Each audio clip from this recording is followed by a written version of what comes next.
ဖိလစ်ပိုင်ကို၄ဂိုးတကုန်းနဲ့ဂိုးပြအနိုင်ယူပြလိုက်တဲ့မြန်မာအသင်းမလေးရှားအသင်းကိုဖွင့်ပွဲမှာနာကျင်စွာရှုံးနိမ့်ခဲ့ရပြီးတဲ့နောက်ကစားပုံကောင်းပေမဲ့ရလက်မကောင်းခဲ့တဲ့အသင်းဆိုတဲ့ဝေဖန်မှုတွေကို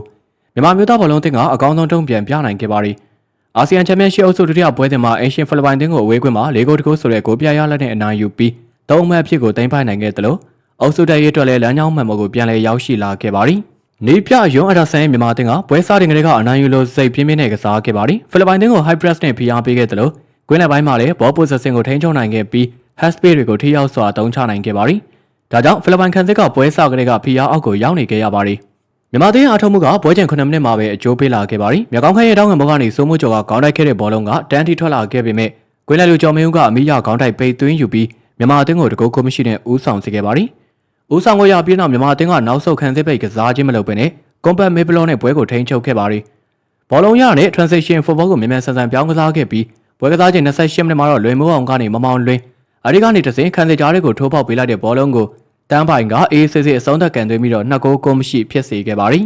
ပထမပိုင်းပြီးဆုံးချိန်မှာမြန်မာအသင်းက2ဂိုးတာနဲ့ဦးဆောင်နိုင်ခဲ့သလိုကစားပုံအရလည်းဖိလစ်ပိုင်ထက်အသာစီးရယူထားနိုင်ခဲ့ပါသည်ကွင်းလယ်ထိန်ချုံမှုဘောလုံးလေပတ်မှုနဲ့တိုက်စစ်ကိုပြောင်းမှုတွေမှာမြန်မာအသင်းကပုံမကောင်းမွန်ခဲ့ပြီးဖိလစ်ပိုင်အသင်းကမြန်မာအသင်းရဲ့အရှိန်ကိုမထိန်းသိမ်းနိုင်ခဲ့ပါဘူး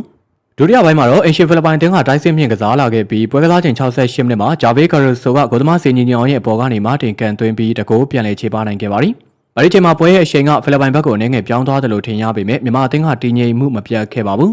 ဖိလစ်ပိုင်အသင်းတိုက်စစ်တက်လာတဲ့မြနောက်တန်းမှာနေရာလွတ်တွေပုံများလာခဲ့ပြီးတော့မြန်မာအသင်းကအဲ့ဒီခွင့်ရကိုအပြည့်အဝသုံးချနိုင်ခဲ့ပါသည်ပွဲကစားချိန်82မိနစ်မှာဝင်းနိုင်ထုံးကတတိယမြောက်ဂိုးကိုသွင်းယူပေးခဲ့ပြီးတော့2မိနစ်ကြာမှာတော့မြေကောင်းခန့်ရဲ့အထူးကျဖန်တီးပေးမှုကနေတန်းပိုင်ကခေါင်းတိုက်သွင်းယူကသူ့ရဲ့ဒုတိယမြောက်ဂိုးမြန်မာအသင်းအတွက်စတုထမြောက်ဂိုးကိုရယူပေးနိုင်ခဲ့ပါသည်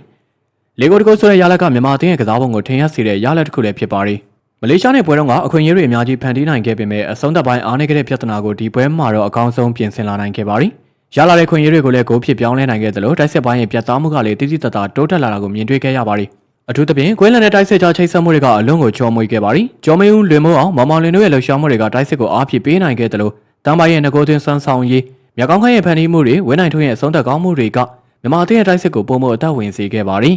ခံစစ်ပိုင်းမှာလည်းဖိလစ်ပိုင်အသင်းရဲ့ဖိအားကိုအချိန်အများစုမှာထိန်းချုပ်ထားနိုင်ခဲ့ပြီးတော့ဂိုးတကိုးသာခွင့်ပြုခဲ့ရပါသည်အထူးသဖြင့်ပွဲပြီးကနေအထိကိုအာယုံဆိုင်မှုမလျော်ဘဲနဲ့နောက်ထပ်2ဂိုးထပ်သွင်းနိုင်ခဲ့တာကမြန်မာအသင်းရဲ့စိတ်ဓာတ်ပိုင်းကြန့်ခိုင်မှုပိုင်းနဲ့နီးပြွာပိုင်းကိုထင်ရှားစွာပြသနေခဲ့ပါသည်ဒီနိုင်ပွဲကြောင့်မြန်မာအသင်းကအရေးပါတဲ့3မှတ်ဖြစ်ကိုရရှိခဲ့ပြီးအုပ်စုဆင့်ကနေဆီမီဖိုင်နယ်ကိုတက်ရောက်နိုင်ရေးအတွက်မျှော်လင့်ချက်ကိုပြန်လည်အသက်သွင်းနိုင်ခဲ့ပါသည်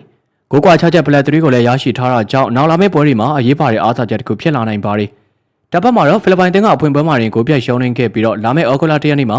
Leo National Stadium မှာလာအိုအသင်းနဲ့မဖြစ်မနေအနိုင်ကစားရမယ့်အခြေအနေကိုရင်ဆိုင်သွားရမှာလည်းဖြစ်ပါသည်မြန်မာအသင်းတို့ဒီတိုင်းပွဲက3မှတ်တန်ဖိုးထက်ပုံမအရေးကြီးတဲ့ယုံကြည်မှုကိုပြန်လည်ရရှိစေခဲ့တဲ့နိုင်ပွဲလည်းဖြစ်ပါသည်အဖွင့်ပွဲရဲ့စိတ်ပြတ်စရာရလဒ်ကိုမေးပြောက်စေခဲ့ပြီးအခွင့်အရေးတွေကိုဖန်တီးနိုင်တဲ့အသင်းကနေအခွင့်အရေးကိုဂိုးဖြစ်ပြောင်းလဲနိုင်တဲ့အသင်းဖြစ်ပြောင်းလဲလာနိုင်တာကိုဒီပွဲကသက်သေပြသခဲ့ပါသည်